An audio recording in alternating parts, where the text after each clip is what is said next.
잠언 3장 1절부터 12절까지 말씀입니다. 구약성경 잠언 3장 1절부터 12절까지 말씀을 우리 한 절씩 같이 교독하도록 하겠습니다. 내 아들아, 나의 법을 잊어버리지 말고 내 마음으로 나의 명령을 지키라. 그리하면 그것이 내가 장수하여 많은 해를 누리게 하며 평강을 더하게 하리라. 인자와 진리가 내게서 떠나지 말게 하고 그것을 내 목에 매며 내 마음판에 새기라. 내가 하나님과 사람 앞에서 은총과 귀중히 여김을 받으리라. 너는 마음을 다하여 여호와를 신뢰하고 내 명철을 의지하지 말라. 범사에 그를 의지하라. 그리하면 내 길을 지도하시리라. 스스로 지혜롭게 여기지 말지어다. 여호와를 경외하며 악을 떠날지어다. 내 몸에 양약이 되어 내 골수를 윤택하게 하리라. 내 재물과 내 소산물의 처음 익은 열매로 여호와를 공경하라. 내 창고가 가득히 차고 내 포도즙들에 새 포도즙이 넘치리라. 내 아들아, 여호와의 징계를 경히 여기지 말라. 그 꾸지람을 싫어하지 말라. 대저 여호와께서 그 사랑하시는 자를 징계하시기를 마치 아비가 그 기뻐하는 아들을 징계함같이 하시느니라. 아멘. 오늘은 너무나도 귀한 교수님을 모시고 우리 설교를 듣게 됐습니다. 학교에 보면은 우등생이 있습니다. 우등생이 있고요. 그리고 교수님을 좋아하는 팬이 있습니다. 저는 교수님의 우등생은 아니었지만 교수님의 팬입니다. 그래서 교수님의 수업들을 따라다녔고, 그리고 그 수업들을 듣다가 청년들하고 나눴던 말씀이 사도행전이고, 예전에 교회에서 했던 가을 성경 산책 때도 제가 담당할 때는 사도행전 마스터를 진행했습니다. 그 정도로 제가 그 신앙 그리고 사역을 할 때 교수님의 가르침과 그 내용들이 제 안에 많이 다가왔었는데, 몇 번을 이렇게 모시려고 하다가 교수님도 이제 바쁘시고 또 여러 가지 일들 때문에 못 모시다가 또 이번에 흔쾌히 또 청년들을 위해서 또 우리를 위해서 와주시게 되셔서 너무 감사하고 기쁨이 됩니다. 교수님을 소개하는데요, 총신대학교 신학대학원 신약학 교수님이시고, 오늘 저와 여러분들을 위해서 인자와 진리가 삶의 원칙이 되기까지라는 제목으로 말씀 선포해 주실 때, 제가 교수님의 팬인 것처럼 여러분들도 오늘 이 교수님의, 박형대 교수님의 팬이 될 수 있는 귀한 시간, 또 그리고 우리의 모든 영광과 존귀가 하나님께 올려드려지는 복된 시간이 되는 마음을 담아서 우리 박형대 교수님 앞으로 나오실 때 큰 박수로 우리 맞이하도록 하겠습니다.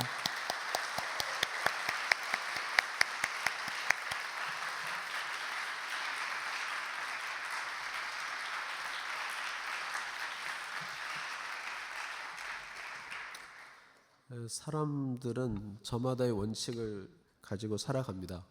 약속 시간에 꼭 맞춰 오는 것이 좋다고 생각하는 사람이 있고, 또 기다리더라도 미리미리 와 있는 것이 좋다고 생각하고 일찌감치 오는 사람도 있습니다.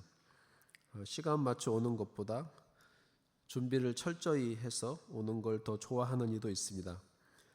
영국에서 살던 후배가 집을 방문했는데 오후 3시에 보자고 했더니 정말 3시에 나타났습니다. 버스 시간을 참 잘 맞췄다 싶었는데 사실은 20분 전에 도착해서 밖에서 기다렸다고 합니다. 안 그래도 되는데 그 후배는 미리 오게 되면 다른 사람이 기대하지 못한 일을 해서 피해를 주게 될 수 있으므로 시간에 맞춰 온 것이었습니다. 약속 시간보다 20분 전에 와도 된다고 생각하는 저는 좀 널널한 사람이지요. 다른 사람에게 맞춰 사는데 익숙한 사람입니다. 그런데 이렇게 사는 이들도 한계점이 있습니다. 만일 약속 시간 20분 전이 아니라 2시간 전에 오면 어떨까요? 혹 약속 시간 이틀 전부터 와서 집에 머물렀다고 하면 어떡하죠? 연인 사이라면 약속 시간 이틀 전에 오면 더 좋을 것 같습니다. 그러나 한 번 만나고 다시 안 만날 사이라면 정시에 만나고 볼일 끝나면 칼같이 제각기 갈 길 가도 될 것 같습니다. 어쩌면 원칙도 케바케입니다. 케이스 바이 케이스라는 거죠. 본래부터 가지고 있는 성격에 의해 형성된 원칙도 있지만 교육을 통해 형성된 원칙들도 있습니다. 저는 몸에 열이 많은 편이라 양말 신는 걸 싫어합니다. 그런데 나이가 들고 몸이 허해지면서 몸이 차가워지니 양말이라도 억지로 신어 체온을 유지하는 게 몸에 유익하다는 것을 깨달았지요. 그래서 수면 양말을 한 짝이라도 신습니다. 양말을 한 짝만 신어도 체온 유지에 효과가 매우 큽니다. 저는 아이가 여럿인데 젊을 때 낳은 아이의 경우 제가 양말 신는 걸 싫어하니 아이 양말을 벗겨 주었습니다. 제가 싫으니 아이도 싫어할 거라고 여긴 거죠. 잘못한 거죠. 그렇게 키운 아이도 양말 신는 것을 싫어하게 되었습니다. 뒤늦게 양말을 신겨보려 하지만 쉽지 않더라고요. 하여 나이 들어서 낳은 아이는 양말을 신겨서 키웠습니다. 그랬더니 잘 때도 양말을 신고 잡니다. 양말을 벗으래도 안 벗는 아이가 생겼습니다. 사실 양말을 신어야 할 때는 신고 벗어야 할 때는 벗어야겠지요. 신어야 좋을 때는 신고 신지 않아야 좋을 때는 신지 않는 게 좋겠지요. 약속을 하나 때로는 정시에 때로는 미리 때로는 조금 늦게 도착하는 게 좋을 수 있습니다. 직장 상사가 출근 시간보다 훨씬 전에 출근해 있으면 진상이지요. 무언의 압력으로 느껴질 수 있습니다. 이처럼 우리의 일상은 수많은 사람들이 제각기 가진 다양한 원칙의 만남으로 이루어집니다. 가정과 교회, 학교와 직장 모두 그렇습니다. 어떤 사람은 이성에게 줄 마음을 10개로 쪼개어 10명에게 나눠줄 수 있습니다. 일편단심이 아니지요. 혹시 포트폴리오를 이성 교제에 적용한 걸까요? 자산을 안전하게 관리하듯 내 마음도 안전하게 관리하기 위해 여러 명에게 나누어 투자하는 걸까요? 일단 누구와 결혼할지 모르니 분산 투자가 안전할 수 있습니다. 혹 이런 경우를 해리포터에 나오는 볼드모트가 자기 영혼을 7개로 쪼개어 보관한 것과 비교한다면 너무 과하겠지요? 분명 과할 것입니다. 그럼에도 통하는 부분은 있습니다.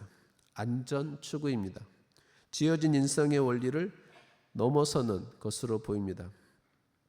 이성에게 줄 마음을 쪼개지 않고 하나로 관리하고 한 명과만 공유하려는 이가 있습니다. 너뿐이다. 너하고만 결혼한다. 그런 것입니다. 이런 이들에게 셰익스피어가 한여름밤의 꿈을 통해 경고합니다. 큐피드의 화살을 인정하는 이들이여 사랑꽃의 즙으로 순식간에 사랑의 대상이 바뀔 수 있다오. 그렇게 경고합니다. 일편단심인데 상대방은 다른 이에게 일편단심입니다. 이러한 일이 3명에게 일어나면 그걸 삼각관계라고 부릅니다. 세 남녀 사이의 연애관계입니다. 이중삼각도 있습니다. 드라마에서 보통 등장합니다. 남주를 좋아하는 여성이 둘입니다. 여주를 좋아하는 남성도 둘입니다. 5명이 있습니다. 여주에게 일편단심인 맞는 거죠?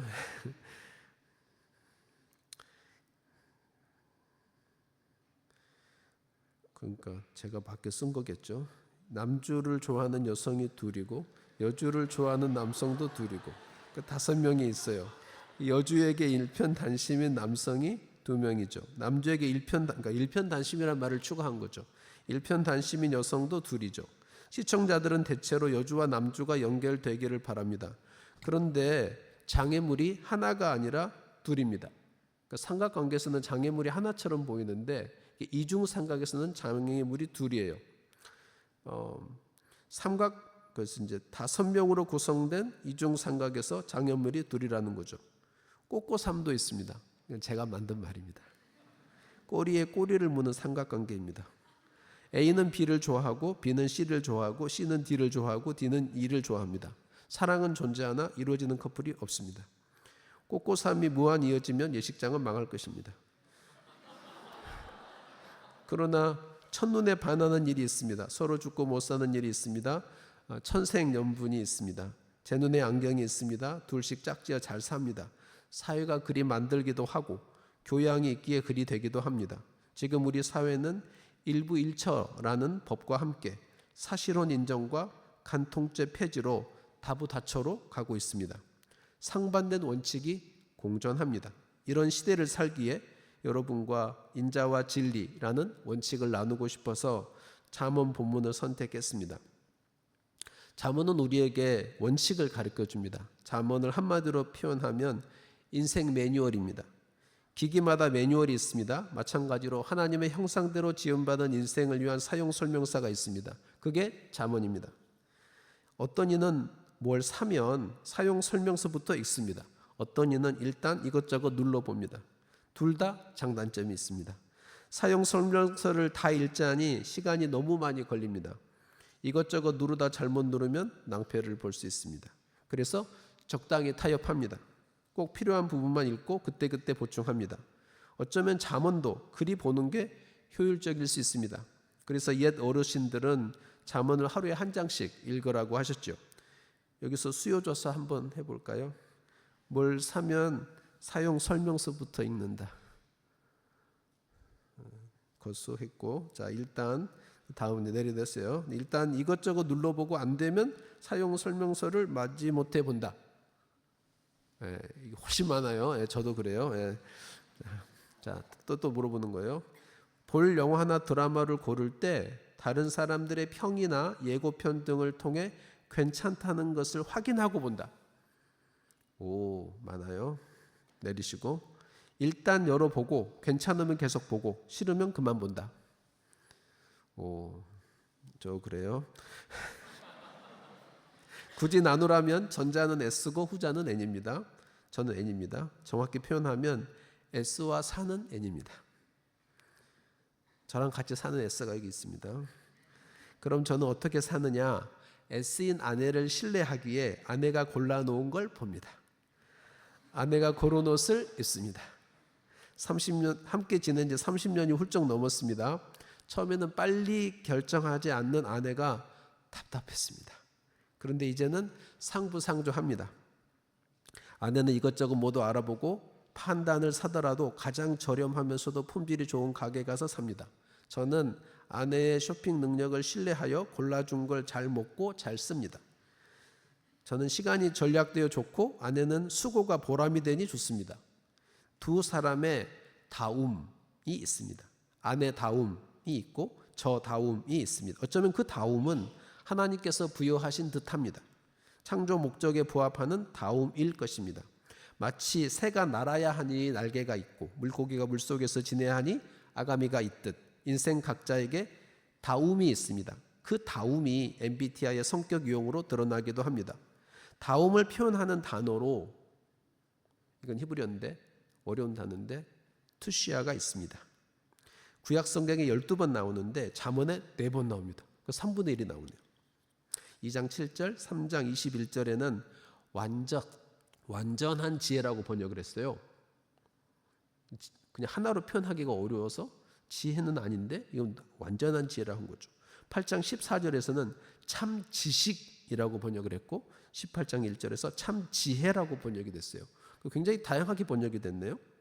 그냥 지혜라고 하기에는 지혜에 해당하는 다른 단어가 있어서 완전한 지혜, 참 지식, 참 지혜라고 번역했지만 본래 이 단어의 어근은 존재를 표현합니다. 어떤 존재의 다움입니다. 사실 그 다움에 부합될 때 참되게 완전하게 지혜롭고 지식에 부합되게 행동했다고 볼 수 있습니다. 올라가지 못할 나무는 쳐다보지 않는다. 물고기가 물을 떠나서 살지 못한다. 이런 속담들은 분수에 맞게 살아라이기도 하지만 너답게 살아라를 표현하기도 합니다. 너답다, 답다는 성절이 있음, 특성이나 자격이 있음을 의미합니다. 그래서 그 답다의 변화형이 다움입니다. 사람들이 말합니다. 그게 나야, 그게 나의 성질이야, 나의 특성이야, 나의 자리야 하는 말입니다. 대체로 다움은 타고납니다. 타고나기에 다움은 어떤 방향을 향합니다. 목적지가 있습니다. 그 목적지를 표현하는 히브리어가 멋진마입니다. 제가 설교 시간에 히브리어 잘 안 쓰는데 오늘 좀 몇 개 쓸게요. 근데 되게 어려운 단어라 별로 들어본 적이 없는 단어죠. 투시아 어려운 단어고 제가 다움이 제일 좋겠다라고 생각했고 멋진마는 목적이 제일 좋겠다 이렇게 생각했습니다. 구약 성경에 19번 나오는데 잠언에만 8번 나옵니다. 오, 굉장히 잠언 비율이 높네요. 그렇죠? 멋진마도 잠언 비율이 높습니다. 목적 1장 4절에는 근신함으로 번역했고 2장 3장 5장 8장에서 근신으로 번역하고 12장에서는 독특하게 변했어요. 악을 꾀하는, 아니 근신하고 악을 꾀하는은 많이 다르잖아요. 그만큼 이 단어가 개념 잡기가 어렵다는 거죠. 그러니까 근신, 악을 꾀하는, 악한 괴교를 꾀하는, 악행하기를 꾀하는 이렇게 번역이 됐습니다. 이상한 거죠. 근신과 악한 꾀함은 같이 가기 어려울 것 같은데요. 목적이라는 개념으로 이해하면 설명이 됩니다. 하나님께서 부여하신 다움이 향하는 목적이 있습니다. 그런데 그 목적을 벗어난 목적을 추구하기도 합니다. 그러니까 하나님은 내가 저 길을 가기로 오늘 이 교회에 오기로 이렇게 해서 와야 되는데 내비를 다른 데로 찍어서 딴 데 가 있으면 이제 저도 당황스럽고 이제 신목사님도 여러분도 당황스럽죠. 그렇죠? 네, 그런 거죠. 그게 어떤 눈에서 보면 약간 악한 것을 꾀하는 것으로 보일 수 있는 거죠. 잠언의 전체 틀을 이해하기 위해 알아야 할 3가지 개념이 있는데 그 중에 제가 2가지를 설명한 겁니다. 그러니까 잠언 전체 사용 설명서를 이해하는데 3가지 개념을 이해하는 게 가장 기본인데 하나는 투시야, 나 다움이에요. 그 다음에 멋진마. 멋진마가 왠지 멋질 것 같지 않아요? 그렇죠? 네, 히브리어지만 우리말하고 좀 통해요. 멋진마. 그건 이제 걔는 목적이죠. 그러면 다움과 목적을 연결하는 게 있어요. 그게 뭐냐면, 근데 그 설명은 또 뒤쪽에 있네요. 내가 온 걸 그냥 읽어야 되는데, 다움은 타고났습니다. 창조주의 작품입니다. 그러나 다움이 모든 걸 가지고 있지 않습니다. 씨앗일 뿐입니다. 그 다움에 양분을 주고 시간을 주고 힘을 쓰고 그 다움을 사랑할 때 목적에 도달합니다. 자, 다움이 목적에 도달하는 과정에서 반드시 거쳐야 하는 과정이 있습니다. 그게 뭐냐면 3번째 개념이에요. 연단입니다. 히브리어로 무사르입니다. 구약 성경에 무사르가 50번 나오는데 그 중에 30번이 잠언에 있습니다. 60%. 보통 이 무사르를 훈계 정도로 번역을 했습니다. 훈계는 타일러서 잘못이 없도록 주의를 줌 또는 그런 말이죠. 말입니다. 그런데 연단은 여러 의미를 갖는데 쇠붙이를 불에 달군 후 두드려서 단단하게 함, 몸과 마음을 굳세게 함, 어떤 일을 반복하여 익숙하게 됨 또는 그렇게 함, 귀찮고 어려운 일에 시달림을 의미합니다. 단단해지고 굳세지고 익숙해지고 시달립니다. 다움, 연단, 목적이 있습니다. 다움은 타고납니다. 주어집니다. 그게 나입니다. 씨앗이 열매를 담고 있듯 달걀이 닭을 담고 있듯 다움은 목적을 담고 있습니다. 그런데 다움이 목적에 다다르려면 연단을 거쳐야 합니다. 이것이 잠언의 가장 큰 틀입니다. 그럼 오늘 본문은 무엇을 말하는가? 다움이 연단을 통해 목적에 다다르는 동안 지켜져야 할 원칙을 소개합니다. 바로 인자와 진리입니다. 3절을 같이 읽어보겠습니다. 인자와 진리가 내게서 떠나지 말게 하고 그것을 내 목에 매며 내 마음판에 새기라. 아멘. 인자로 번역된 헤세드는 은혜 혹은 신실함으로 번역될 수 있습니다. 진리로 번역된 에메스는 아멘과 어근이 같습니다. 그러니까 인자와 진리는 여러분이 들어본 단어일 수 있어요. 확실합니다. 정말 그렇습니다. 이게 이제 진리죠. 인자와 진리는 상반되어 보이는 개념입니다. 인자는 따뜻해 보이고 진리는 차가워 보입니다. 인자는 넉넉해 보이고 진리는 정확해 보입니다. 인자는 붉은색이고 진리는 푸른색입니다. 제가 그렇게 얘기한 거예요. 상반되어 보이는 2가지 원칙이 함께 제시되는 거죠. 출애굽기 34장 6, 7절을 보면 하나님은 모세에게 다음과 같이 자신을 계시하십니다. 여호와께서 그의 앞으로 지나시며 선포하시되 여호와라 여호와라 자비롭고 은혜롭고 노하기를 더디하고 인자와 진실이 많은, 거기에 이제 진실이 진리예요. 인자와 진실이 많은 하나님이라. 인자를 천대까지 베풀며 악과 과실과 죄를 용서하리라. 그러나 벌을 면제하지 아니하고 아버지 악행을 자손 3, 4대까지 보응하리라. 여기서 은혜를 천대까지, 그게 인자예요. 근데 3, 4대까지는 뭔가가 이어진다라고 하는 게 그게 사실 진리예요. 인자와 진리를 풀어서 설명하신 거죠. 인자와 진실이 많은 하나님은 인자를 천대까지 베푸시는 분이고 죄를 용서하시는 분이지만 죄를 그냥 봐주는 분이 아니라 대가를 치르게 하시는 분인 거죠. 아버지의 악행을 자손 3, 4대까지 보응하리라. 이거를 풀어 설명하면 조상들의 잘못을 아들과 손자 위로 3대 손과 4대 손 위로 부과하시는 분이죠. 하나님의 긍휼과 자비, 그 또한 그의 정의와 공의가 함께 표현될 때 인자와 진리 혹은 인자와 진실 혹은 은혜와 진리로 번역될 수 있는 두 단어가 사용이 됩니다. 이 말씀을 듣고 모세가 자기 이름을 생명책에서 이제 이름을 지어달라는 식의 말을 버리고 다른 말을 하죠. 그러니까 이 말 전에 모세가 뭔 얘기를 하냐면 제 이름을 생명책에 지어주셔도 좋으니까 이스라엘 용서해달라고 했는데 하나님의 대답은 나는 죄 지으면 아무나 지운다 이렇게 말씀하세요. 그러니까 구원의 이름은 예수 그리스도밖에 없어요. 그 모세 이름은 구원의 이름이 아닌 거죠. 그러니까 내 이름 가지고 모세 이름 가지고 누구를 어떻게 할 수가 없는 거죠. 그걸 확인했어요. 그리고 모세가 뭐라고, 주여 내가 주께 은총을 입었거든 원하건대 주는 우리와 동행하옵소서. 이는 목이 뻣뻣한 백성이니이다. 우리의 악과 죄를 사하시고 우리를 주의 기업으로 삼으소서. 이 점에서 인자와 진리로 요약되는 하나님의 자기소개, 그러니까 하나님께서 자기소개를 하실 때 나는 인자하고 그리고 진실하다 이렇게 소개하신 거죠. 신약성경 요한복음 1장 17절에서도 우리는 이 은혜와 진리를 발견합니다.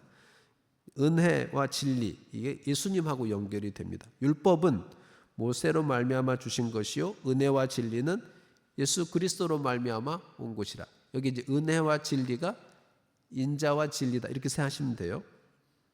여기서 은혜는 이제 헬라어니까 하레스고 진리는 알레세야인데 은혜는 더 주는 것이고 자격이 없는 자에게 주어지는 특혜입니다.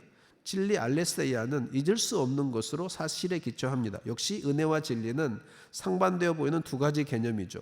법 조항은 모세를 통해 주어졌지만 그 법의 입법 정신인 은혜와 진리는 예수 그리스도를 통해 주어졌다는 말씀입니다. 이제 설교 끝나가서 혼날 것 같은데 집사람이 원고 읽지 말라고 그랬는데 갑자기 강의가 된 것 같아가지고 저기 짧은 시간에 잠언과 이 3장이 이해가 되면 좋겠다 생각해서 압축적으로 썼어요. 근데 굉장히 눈이 초롱초롱해서 잘 따라오는 것 같은데 그렇죠? 네, 그런 것 같아. 제가 그렇게 많이 혼날 것 같진 않아요. 여러분이 잘 들으면 제가 덜 혼나요. 그러니까 제가 집사람들 충성하고 살아요. 충성. 네, 명령만 내리십시오. 제가 충성하겠습니다. 절제와 규모가 있으면서도 각박하지 않고 넉넉한, 죽이는 것이 아니라 살리려는 입법 정신이 담겨있는 책이 성경이죠. 인자와 진리 반대편에 남의 것을 빼앗아 내 것을 늘리려는 마음이 있죠. 이런 마음을 갖다 보면 남이 잘 되는 게 배가 아프고 남이 잘못되면 기분이 좋아져요. 이 마음은 지혜도 의도 공의도 정직도 아닙니다. 그래서 이런 마음이 들 때면 자기 안에 있는 악을 발견하고 회개하며 돌이키는 거죠. 그래서 제가 세 가지 나다움이 있다. 투시아가 있다. 하나님, 이 다움이 결국은 멋진 말을 결정해요. 왜냐하면 씨앗이 열매를 결정하는 것과 같아요. 사과 씨앗이 사과를 보고 있어요. 그런 것처럼 나의 다움도 뭔가 목적을 하고 있죠. 근데 그게 그냥은 안 돼요. 과일나무에 과일이 그냥 익지 않아요. 비도 맞고 걸으면서 양문도 먹고 뜨거운 햇볕도 견디고 태풍이 불었을 때 태풍 계속 불 때 우리는 집 안에 있지만 사과나무의 사과는 계속 그 바람을 견디면서도 떨어지면 이제 끝이에요. 버티는 거죠. 버텨. 그 연단. 그게 해야 도달하는 거죠. 도달하는 건데. 그런데 그 과정 속에 계속 가지고 있어야 하는 원칙. 그게 인자와 진리예요. 그래서 오늘 본문을 천천히 봐보겠습니다. 갑자기 걱정하는 것 같은데 걱정하지 말아요. 제가 저기 절반 지났어요. 네, 절반 지났어. 저희 약속을 지켜요. 50분 내로 끝내라고 하셨어요. 1절과 2절 읽습니다. 내 아들아 나의 법을 잊어버리지 말고 내 마음으로 나의 명령을 지키라. 그리하면 그것이 너로 장수하여 많은 해를 누리게 하며 평강을 더하게 하리라. 아멘. 주어진 원칙 잊기 쉽고 부과된 명령 무시하기 쉬워요. 그러니 법과 명령이 제대로 기능하려면 잊지 않고 간직하려는 노력이 필요합니다. 특히 내면으로부터의 노력이 요구되죠. 결혼할 때의 약속, 세례 받을 때의 서약, 직장에 첫 출근했을 때의 결심 기억하는 게 중요합니다. 특별히 하나님에 의해 설정되고 주어진 법과 명령을 간직하고 지킨 사람, 하나님이 지으신 이 땅 위에서 지낼 날수가 길어지고 생명이 약동하게 되고 평강, 온전함이 더해집니다. 말씀을 묵상하는 자에게는 팔복이 임하게 되어 있는 겁니다. 3절과 4절 읽어보죠. 인자와 진리로 내게서 떠나지 않게 하고 그것을 내 목에 매며 내 마음판에 새기라. 그리하면 내가 하나님과 사람 앞에서 은총과 귀중히 여김을 받으리라. 성경을 이렇게 소리내서 읽는 게 그 은근히 좋아요. 은근히. 그래서 조금 무식한 전독적 방법이지만 이렇게 읽는 거예요. 하나님의 법과 명령의 기초가 되는 법 정신에 해당하는 인자와 진리가 기본이 되게 하라고 말씀하시죠. 인자와 진리를 목에 메고 마음판에 새김으로써 내적 및 외적 삶의 지표가 되게 하라는 것입니다. 그 4절은 그러면 하나님과 사람들에게서 인정받고 귀히 여김을 받을 것이다. 이렇게 번역되어 있는데 달리 번역될 수 있습니다. 하나님과 사람들이 보기에 은혜스럽고 바른 이해를 찾으라. 사실 지금 번역은 누가복음 5장 22절의 반영 같습니다. 이렇게 한마디 한다고 알 수 있는 게 아니잖아요. 그렇죠? 거기 이렇게 되어 있어요. 예수는 지혜와 키가 자라가며 하나님과 사람에게 더욱 사랑스러워 가시더라. 예수님에 대한 요약 구절인데 이 번역도 설명이 필요해요. 예수님은 지혜 면에서, 인격 면에서, 은혜 면에서 하나님과 사람들 곁에서 풍성하셨다. 이렇게 번역하는 게 직역입니다. 여기 은혜가 나오죠. 그런데 은혜를 더욱 사랑스러워로 표현했습니다. 예수님은 풍성하신 분, 넉넉하신 분, 앞서가신 분이었죠. 어떤 면에서요? 지혜 면에서, 인격 면에서. 거기 키라고 번역된 단어는 단순히 키만 가리키는 단어가 아니에요. 나이, 열정, 남자다움을 표현하는 단어입니다. 그러니 예수님 키가 제일 컸다 이런 의미가 아니죠. 포괄적인 개념으로 인격이 좋겠습니다. 또한 예수님은 은혜 면에서도 남달리 풍성하셨죠. 하나님 곁에서도 사람들 곁에서도요. 잠언 3장 4절은 누가복음 2장 52절의 반영 같은데 반영된 구절의 본래 의미를 생각하면 4절이 잘 이해됩니다. 하나님과 사람들이 보기에 은혜롭고 바른 이해를 찾으라. 지혜롭고 인격적이고 은혜로운 길을 찾으라. 그 길을 찾으라는 겁니다. 그냥 알기 어려워요. 인자와 진리를 원칙 삼은 다음 은혜롭고 바른 이해를 찾기 위해 애쓰라는 권면이죠. 이건 약속은 아닙니다. 권면이 계속되는데 5절에서 8절까지 읽어보겠습니다. 너는 마음을 다하여 여호와를 의뢰하고 그를 인정하라. 그리하면 내 길을 지도하시리라. 스스로 지혜롭게 여기지 말지어다. 여호와를 경외하며 악을 떠날지어다. 이것이 내 몸에 양약이 되어 내 골수로 윤택하게 하리라. 인자와 진리를 원칙으로 삼은 길을 쉽게 찾을 수 없어요. 그래서 하나님을 의뢰하고 자기를 의지하지 않아야 그 길을 찾게 됩니다. 온 마음 대 하나님을 신뢰해야죠. 나의 지각을 의지하면 안 됩니다. 무슨 일을 하든지 그 일에 맞는 하나님이 원하시는 방법을 찾으라 말씀하시는 거죠. 이렇게 볼 수 있는 이유는 6절에 인정하라라고 하는 게 사실은 알다의 번역이에요. 물론 하나님이 원하시는 방법을 안 다음에 인정하는 것이 필요하겠지만 우선 알아야 한다고 말씀하고 있습니다. 하나님이 원하시는 방법을 알기 위해 노력한 자에게 주어지는 약속이 있는데 하나님께서 그 사람이 걸어가는 길을 곧고 부드럽게 만들어 주실 거라는 거죠. 6절에 지도하시리라는 바르게 하신다, 곧게 하신다를 의미합니다. 정직과 관련된 단어입니다. 굽은 길을 곧게, 울퉁불퉁한 길을 평탄하게 만들어 주십니다. 누가요? 하나님께서요. 그러니까 인자와 진리라는 원칙 자체도 어렵지만 그 두 개가 다 결합된 원칙을 적용하는 건 더 어려워요. 근데 그렇게 했을 때 내 문제를 어떻게 헤쳐나가야 되는지 그 길을 찾는 게 거의 불가능할 때가 너무 많아요. 제 얘기하는 거예요. 불가능할 때 너무 많아요. 근데 하나님을 신뢰하고 그 길을 찾고 아, 이 길이구나 하고 알게 되는데 안다고 갈 수 있는 게 아니에요. 여러분 누구랑 싸울 때 속으로 생각하죠. 이렇게 싸우면 안 되는데. 그렇죠? 근데 멈출 수 있어요? 멈출 수 없네.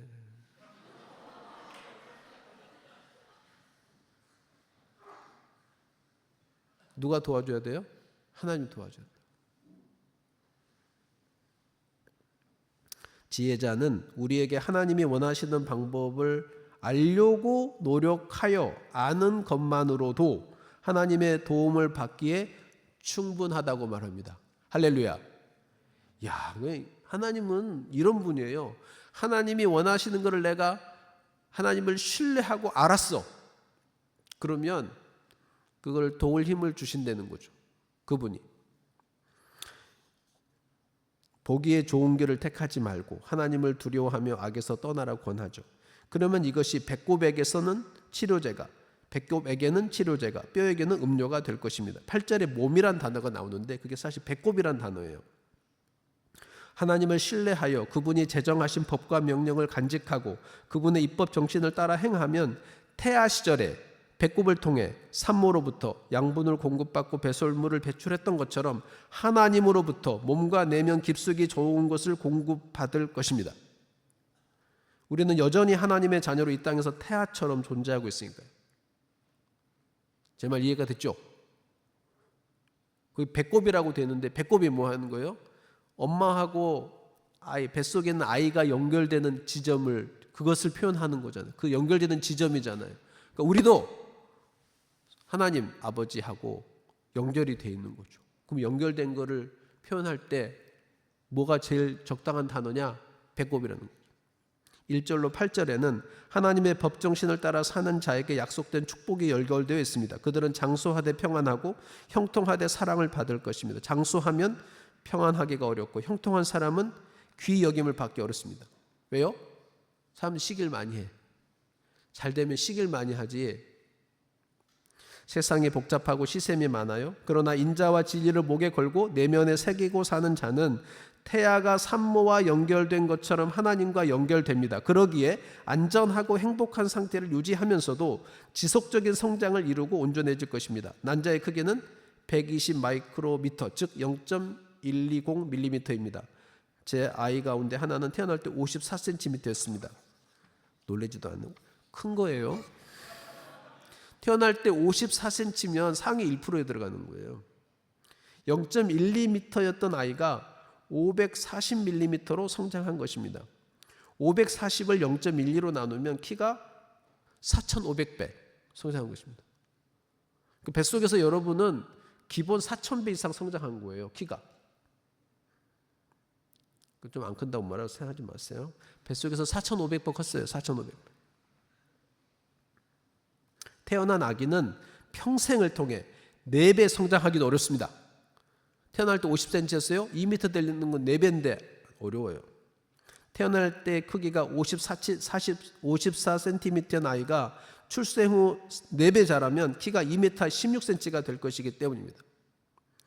태아 시절 4,500배의 신체 성장을 허락하신 하나님은 산모로부터 분리된 인간에게 어떤 성장을 원하실까요? 영적 성장을 원하시지 않을까요? 보이지 않는 탯줄로 하나님과 연결되어 4,500배 영적 성장을 기대하시는 것은 아닐까요? 그러니 영적으로 100배, 200배 성장했다고 만족해하지 말고 4,500배 성장을 이룰 수 있기를 바랍니다. 별로 클 마음이 없구나. 아니, 뱃속에서 키가 4,500보 켰다고요. 그럼 나와서는 뭔가 푸뉴마티코스, 나의 영적인 상태가 4,500배 크는 걸 기대하시지 않겠냐는 거죠. 창조주께서.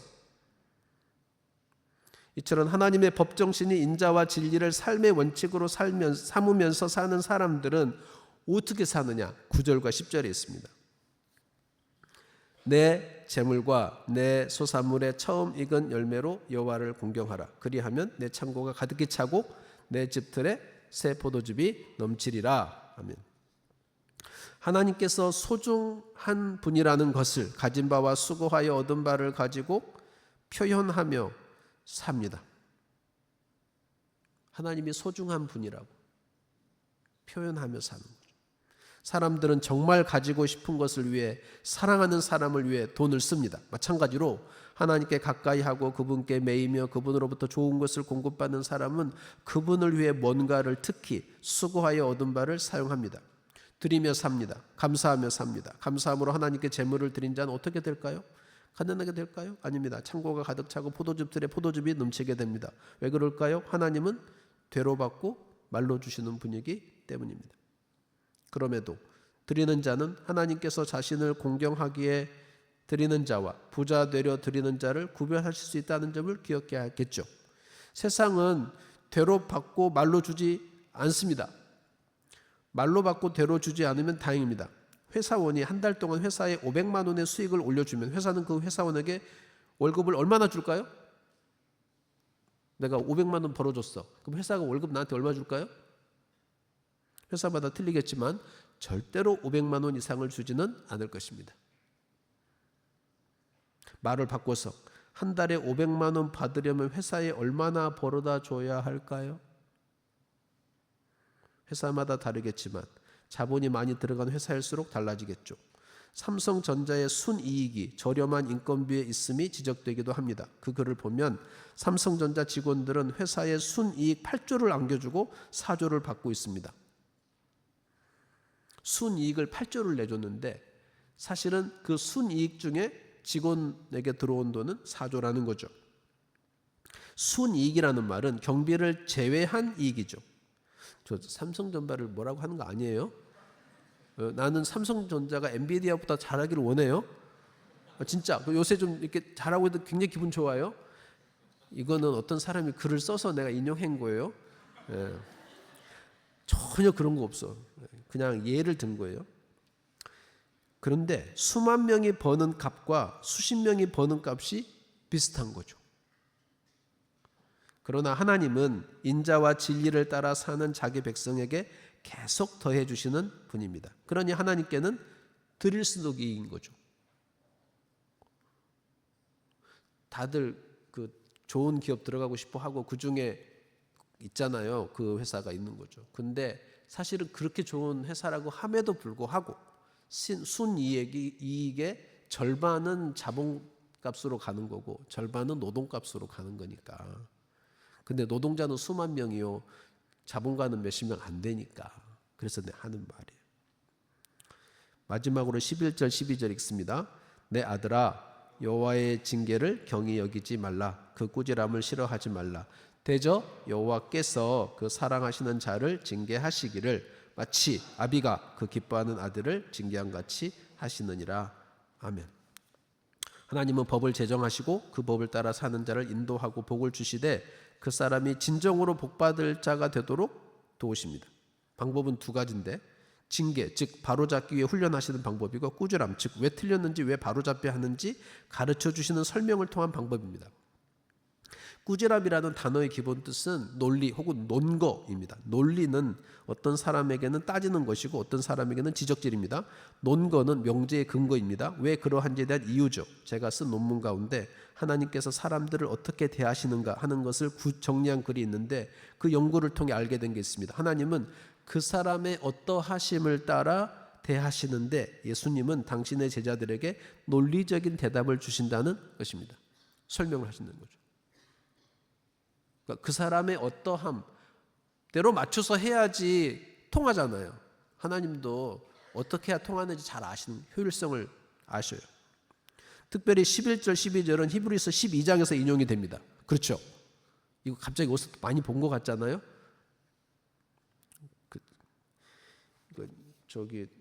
근데 왜 원고가 8쪽에서 끝났을까요?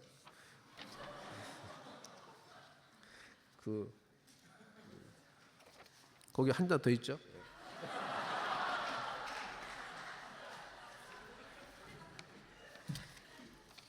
자, 저기 두 쪽밖에 안 남았어요. 두 쪽밖에. 예, 금방 끝나요. 자, 히브리서 그 12장 5절인데 찾아서 읽을까요? 네, 히브리서 12장 5절부터 13절 엄청 긴데 잠언 3장이 인용된 부분이기도 하고 그래서 사실 되게 중요해요. 히브리서 12장 5절부터 13절 그냥 듣기만 해도 은혜가 되는데 소리내서 읽으면 더 좋아요. 시작. 또 아들들에게 권하는 것 같이 너희에게 권면하신 말씀도 잊었도다. 일렀으되 내 아들아 주의 징계하심을 경히 여기지 말며 그에게 꾸지람을 받을 때 낙심하지 말라. 주께서 그 사랑하시는 자를 징계하시고 그가 받아들이시는 아들마다 채찍질 하심이라 하였으니 너희가 참음은 징계를 받기 위함이라. 하나님이 아들과 같이 너희를 대우하시나니 어찌 아버지가 징계하지 않는 아들이 있으리요. 징계는 다 받는 것이거늘 너에게 없으면 사생자요 친아들이 아니니라. 또 우리 육신의 아버지가 우리를 징계하여도 공경하였거든 하물며 모든 영의 아버지께 더욱 복종하며 살려하지 않겠느냐. 그들은 잠시 자기의 뜻대로 우리를 징계하였거니와 오직 하나님은 우리의 유익을 위하여 그의 거룩하심에 참여하게 하시느니라. 무릇 징계가 당시에는 즐거워 보이지 않고 슬퍼 보이나 후에 그로 말미암아 연단 받은 자들은 의와 평강의 열매를 맺느니라. 그러므로 피곤한 손과 연약한 무릎을 일으켜 세우고 너희 발을 위하여 고동기를 만들어 저는 다리로 하여금 어그러지지 않고 고침을 받게 하라. 아멘. 하나님은 아버지가 기뻐하는 아들을 대하듯 사랑하는 자들을 가르치고 훈련하십니다. 정리하면 하나님은 법을 제정하신 분이고 그 법을 따라 사는 자들을 돕고 지도하며 넉넉하게 하시는 분입니다. 특별히 잘못된 부분이 고쳐지기를 원하셔서 징계와 꾸지람도 아끼지 않는 분입니다. 인자와 진리를 따라 사는 자에게는 하나님의 약속이 있습니다. 이들은 평안하고 형통하며 더욱 차고 넘칩니다. 그러나 동시에 하나님의 간섭을 받습니다. 온전함을 위한 간섭입니다. 인자와 진리가 우리 삶의 원칙이 되기까지 하나님은 우리에게 이 원칙이 얼마나 좋은 원칙인지 약속을 통해 보이시고 간섭을 통해 바꿔가십니다. 하나님의 간섭이 때로는 무섭고 때로는 귀찮고 때로는 짜증날 수 있어요. 그건 원고에 없는 말입니다. 간섭을 통해 바꿔가십니다. 이 과정을 통해 4,500배 영적 성장을 경험하길 바랍니다. 사람마다 다움이 있습니다. 누구는 예체능에 강하고 누구는 책상에 앉아 있기를 좋아합니다. 누구는 키가 크고 누구는 다부집니다. 누구는 냄새를 잘 맡고 누구는 손재주가 있습니다. 다움은 씨앗과 같습니다. 여러분은 이미 꽤 자란 나무입니다. 그런데 그렇죠? 갓난애도 아니고 초등학생도 아니고 중고등학생도 아니고 그렇죠? 청년이죠. 아직 아름드리 나무는 아닙니다.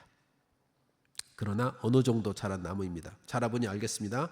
내가 무슨 나무인지 알겠습니다. 침엽수인지 화렵수인지 알겠습니다. 열매로 알겠습니다. 여기까지 오는데도 연단이 많았습니다. 아픔도 있고 고통도 있고 슬픔도 있었습니다. 아파도 되고 슬퍼도 되고 기뻐도 되는데 인자와 진리가 있어야 목적지에 도달합니다. 누구는 인자가 쉽고 누구는 진리가 쉽습니다. 인자와 진리를 모두 갖추기는 어렵습니다. 저는 융통성이 없고 고집이 셉니다. 그래서인지 인자하다는 말을 듣고 싶은가 봅니다. 그런데 정말 사랑이 많은 이들이 있습니다. 자기를 내어주는 이들이 있습니다. 나를 내어주는 사랑도 있고 원칙도 지킬 수 있으면 얼마나 좋을까요? 절제도 있고 여유도 있으면 얼마나 좋을까요? 그러나 인내하는 이의 얼굴에서 미소를 발견하기는 어렵습니다. 온 거죠. 약속 시간 맞춰 오는 이가 늦게 오기 어렵습니다. 여유로운 마음으로 사랑하며 사는 이는 약속 시간 지키기 어렵습니다. 결국 인자와 진리의 문제는 균형으로 귀결됩니다. 둘 다로 귀결됩니다. 하나만으로는 치우칩니다. 사도행전 15장을 보면 바나바와 바울이 마가의 문제로 싸웁니다. 바나바에게는 인자가 있고 바울에게는 진리가 있습니다. 바나바에게는 진리가 보충될 필요가 있고 바울에게는 인자가 보충될 필요가 있습니다. 저는 저에게 엄격합니다. 그래서 성취가 있습니다. 그런데 인자가 부족합니다. 어렵습니다. 오늘 본문을 삶에 담아내기가 어렵습니다. 그래서 때로 잠잠합니다. 때로 골방에 들어갑니다. 입을 다물고 골방에 들어간다고 하여 성정이 쉽게 바뀌지 않습니다. 상황이 어려울수록 더욱 어렵습니다. 따끈따끈한 방 안에 앉아있으면 몸도 금방 데워질 텐데 따끈따끈한 온돌방 찾기가 어렵습니다. 여러분의 공동체는 따끈따끈합니까? 빨리 아멘 그래야지. 따끈따끈 안 하구나. 다시. 여러분의 공동체는 따끈따끈합니까? 인자가 있나요? 기품이 있나요? 인자는 기품으로 연결이 돼요. 기품. 교양이 있나요? 학교에서 교양 과목 안 들었어요? 교양이 있나요? 교양 있잖아. 그래도 지금 쳐다보잖아요. 내가 이렇게 원고 읽고 있는데도 쳐다보잖아요. 그렇죠? 네. 함께 있으면 몸과 마음이 데워집니까? 인자가 있는 공동체이기를 바랍니다. 그러니까 인자가 있는 공동체는 어떤 공동체예요? 따끈따끈해. 그래서 제가 학회 회장을 해가지고 1년 끝내서 이제 그만뒀어요. 이제 끝났어요. 학회 회장 되면서 내가 회장으로서 뭔가 딱 걸어야 되잖아요. 내가 뭘 걸었겠어요? 1도를 올리겠다. 우리 학회의 온도를 1도 올리겠다. 여러분 1도 올리는 거 얼마나 힘든 줄 알아요? 우리 군대 다닐 때는 어떻게 그 기합을 주셨냐면 내무반의 온도계 1도를 올리라 그래. 우리 보고 기합을 줘가지고 내무 안에서 펄쩍펄쩍 뛰고 팔굽혀 펴고 막 그러면 우리가 막 몸에서 열이 나잖아. 그럼 그 열기로 그 내무반 온도계를 1도로 올려야 되는 거야.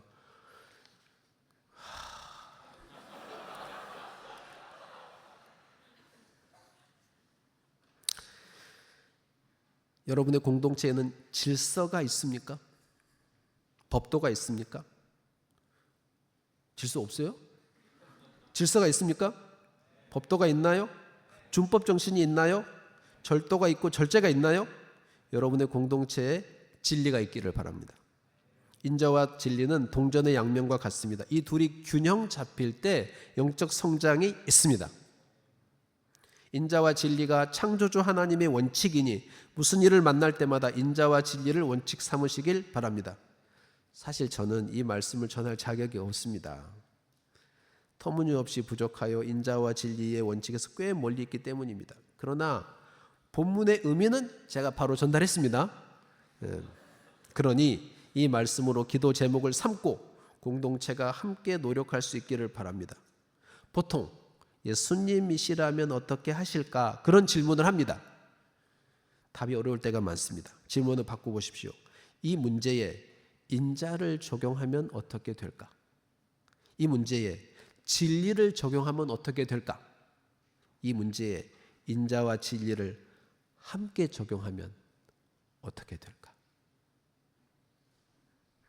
기도하겠습니다. 하나님 아버지 감사합니다.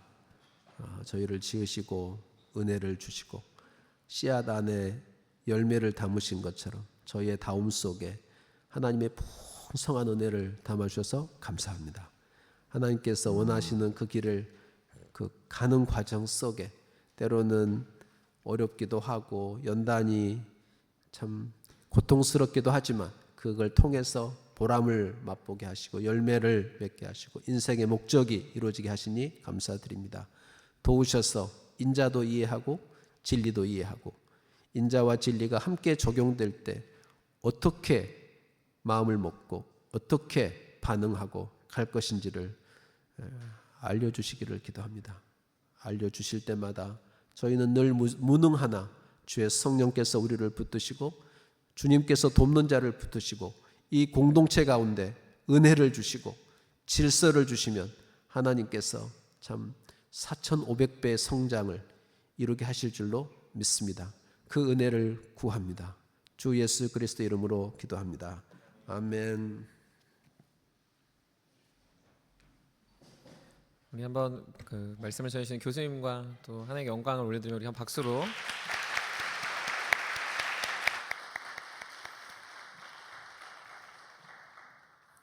그 설교를 들으면서 그 생각을 했습니다.